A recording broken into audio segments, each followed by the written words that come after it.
Hello friends, ഇന്ന് നമ്മൾ ഉണ്ടാക്കാൻ പോകുന്ന ഒരു സ്പെഷ്യൽ ചട്നിയാണ് പീനട്ട് ചട്നി. ഇത് എൻ്റെ ഇത്താത്ത പറഞ്ഞ റെസിപ്പിയാണ്. എല്ലാവരും ട്രൈ ചെയ്ത് നോക്കണം. നല്ല ടേസ്റ്റാണ്. ഇഡ്ഡലിൻ്റെ കൂടെയും ദോശേൻ്റെ കൂടെ കഴിക്കാൻ നല്ല ടേസ്റ്റാണ്. എല്ലാവരും ട്രൈ ചെയ്ത് നോക്കണേ. ഇനി നമുക്ക് ഈ സ്പെഷ്യൽ ചട്നി എങ്ങനെയാണ് ഉണ്ടാക്കാമെന്ന് നോക്കാം.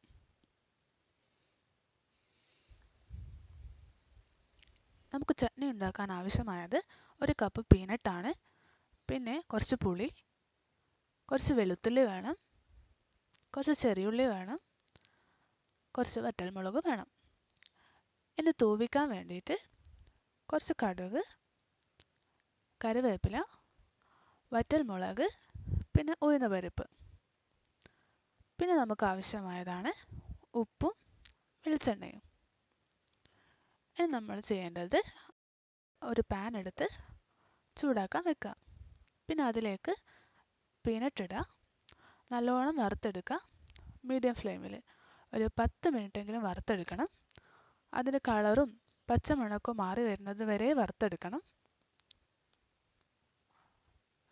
നിർത്താതെ മിക്സ് ചെയ്തുകൊണ്ടേ ഇരിക്കണം, കാരണം പെട്ടെന്ന് തന്നെ അത് കരി പിടിക്കും. അപ്പം നല്ലോണം ഒന്ന് മിക്സ് ചെയ്യുക. കണ്ടോ, ഇപ്പോൾ കളറൊക്കെ ഒന്ന് ചേഞ്ച് ആയി വരുന്നുണ്ട്.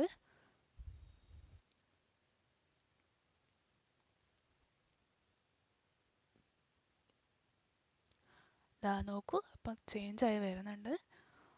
കുറച്ചും കൂടെ ഒന്ന് വറുത്തെടുക്കേണ്ടതുണ്ട്.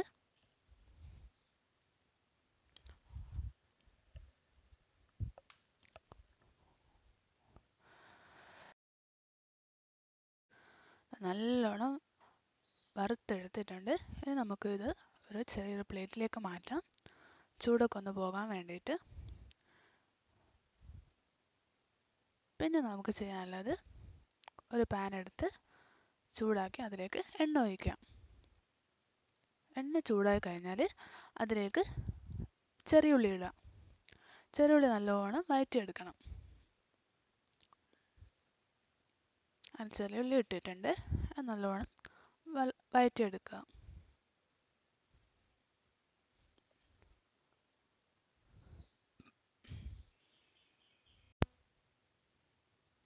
അപ്പോൾ ചെറിയുള്ളിയൊക്കെ നല്ലോണം വഴറ്റിയെടുക്കണം.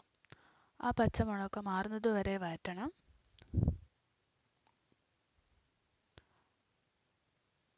ചെറിയുള്ളിൻ്റെ കളറൊക്കെ മാറി വന്നിട്ടുണ്ട്. ഇനി നമുക്ക് അതിലേക്ക് ഇടേണ്ടത് വെളുത്തുള്ളിയാണ്.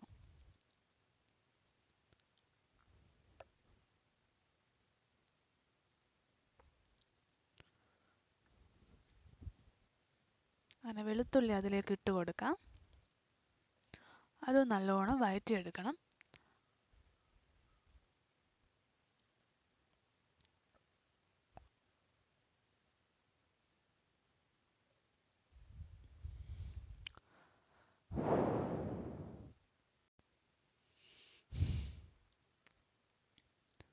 നല്ലോണം ഇളക്കിക്കൊണ്ടേയിരിക്കുക, കരിഞ്ഞു പോകരുത്. കരിയാതെ എടുക്കണം.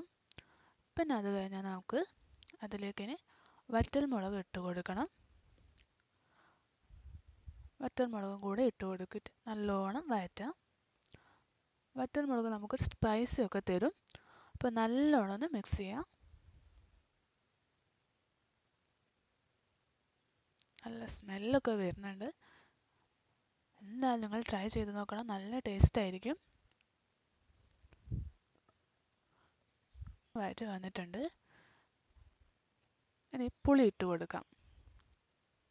പുളിയും ഇതുപോലെ തന്നെ അതിൻ്റെ ഒരു ടേസ്റ്റ് ആയിരിക്കും.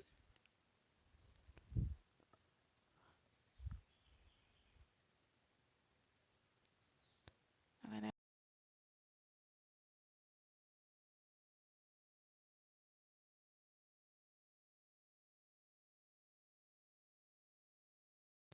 ഇനി നമുക്ക് ഇട്ട് കൊടുക്കേണ്ടത് കായപ്പൊടിയാണ്.